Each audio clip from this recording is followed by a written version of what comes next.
What's up YouTube? Capital G here. Got some amazing Yang Zing Metaphor duels for you guys to check out. It's been a little while since this deck has appeared on my channel. Shout outs to my homeboy DUI Duelist. He's an avid fan of this deck and it looks like he never put it down. The deck has actually gotten more explosive in the new format because of Christian Halifabrax, as have a lot of decks. And we all know that Yang Zings are all about that synchro summoning during your opponent's turn. Now we're going to have even more of that, not just Baxias, but also dropping Trishula on their heads. And because this is a deck that is focused on two archetypes that are, based on different mechanics, synchro summoning for Yang Zings, fusion summoning for Metaphors, you're going to be able to do all of that and then some. So this deck is really explosive. If you don't even make negations in your first turn, you also have like these cards to rely on.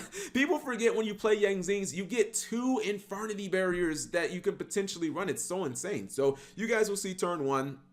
Obviously, Needle Fiber or Halifabrax is one of the main cards you're looking to go for. The opponent will respond with the Fantastical Dragon Phantasma. So you get a Sky Striker player, they're +1. Nothing you can really do about that, but it's perfectly fine. Now, you look at this turn one board and you're like, come on, Kappa G. All this dude did was Needle Fiber pass. I thought you said this deck was good. Don't worry, you're going to do a lot of your playing during your opponent's turn. That's how Yang Zings get down. They basically just, synchro summon during your opponent's turn. And actually, he did make numerical advantage. You start with 5 cards. He has 5 cards just in his back row, and then obviously, the field spell and then the 3 monsters on field. But don't worry, he's going to do some crazy stuff. It's just mainly going to be mainly during the opponent's turn. So his opponent is going to try to activate an effect. He is immediately just going to shotgun that 9 pillars. I believe Ray is probably going to be summoned back, but the good thing is you can start activating those Yang Zing effects. So it's just going to be like one big chain where Ray is like, hey, I want to summon myself from the graveyard, and then you can activate the Jiaotu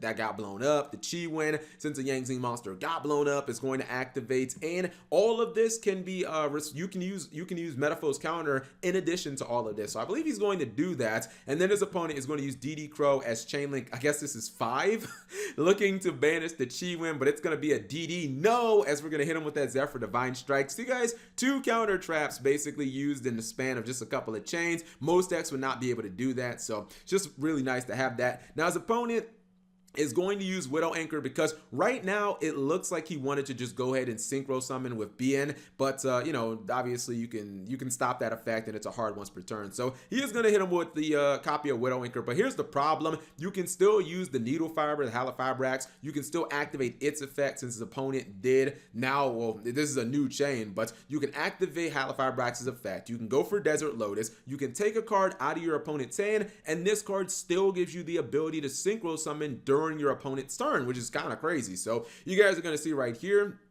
take a card out of their hand with Desert Lotus, then take another card out of their hand with Trishula, Dragon of the Ice Barrier. So get Trished, my friend. You're going to lose a lot of your field and your hand, and I guess a card from your graveyard as well. Now, obviously, Sky Striker can still pull it back because they do have a lot of powerful cards, and they have, they got Kagari at 3 and whatnot. Pot of Avarice is so insane in Sky Strikers right now. I don't think people have really taken in consideration like how strong Avarice is at 3 in decks like Sky Striker and Zodiac. Anyways, back to the duel. He is going to fusion summon because, this is a Metaphor deck. Metaphors are fusion based, and we're going to go ahead and try to get rid of that back row, which I think is Short Cannon. His opponent will use that, but now you ain't got no more defenses. It's time to take the gloves off. He's actually going to synchro summon using the Mithrium. Now, what this is going to do is it's going to get him the Yazzie, and it's actually going to make the Mithrium float, which is kind of crazy. He's not even done there. He's going to summon one of those Yang Zing monsters from his deck, and the Chi Win as well. He's just popping off at this point. He's going to go for Halifabrax once again.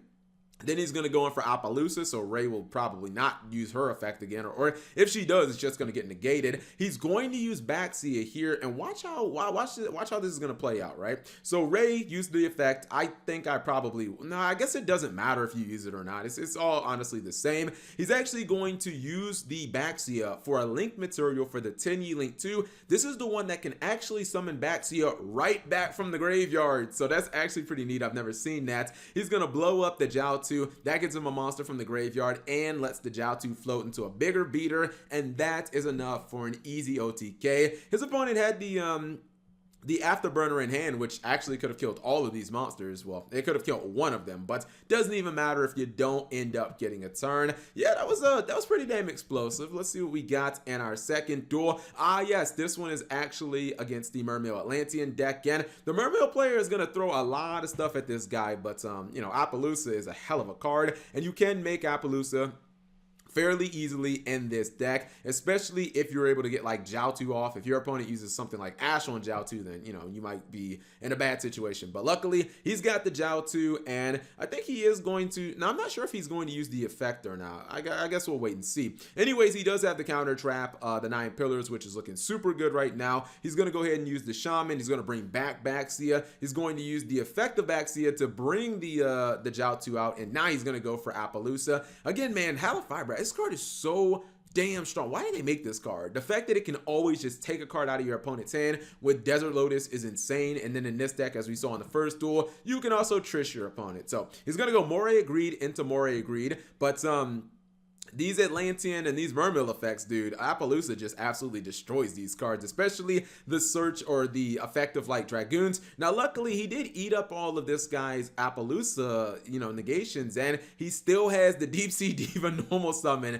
Thank you, Konami, for putting this card at 3, and that's going to be responded, unfortunately, with 9 pillars, so that's just not going to work. He's going to, I believe, use Monster Reborn as his follow-up. Well, he's doing the same thing we saw in the first duel, where he uses, after he uses 9 pillars, he summons 2 Yang Zings, and then he also goes for his copy of Metaphor's Counter, which gives him the Metaphor monster. He actually synchro summoned in the Herald of the Arclight during the opponent's turn, which obviously is nuts against Mermail. And then in addition to that, he went for the Desert Locust, which is just even more, you know, stuff. And actually this is crazy. This is crazy, man. Instead of going for Trishula in this duel, he says, Cap, watch what I'm going to do. I'm going to Omega this fool. He's just losing all the cards out of his hand. Actually, I think I said he was going to use Monster Reborn, but it looks like he doesn't even get the opportunity to use Monster Reborn. I don't believe there are any rituals in this deck. So if your Herald of the Arclight dies, you're not going to get any ritual monsters unless you run...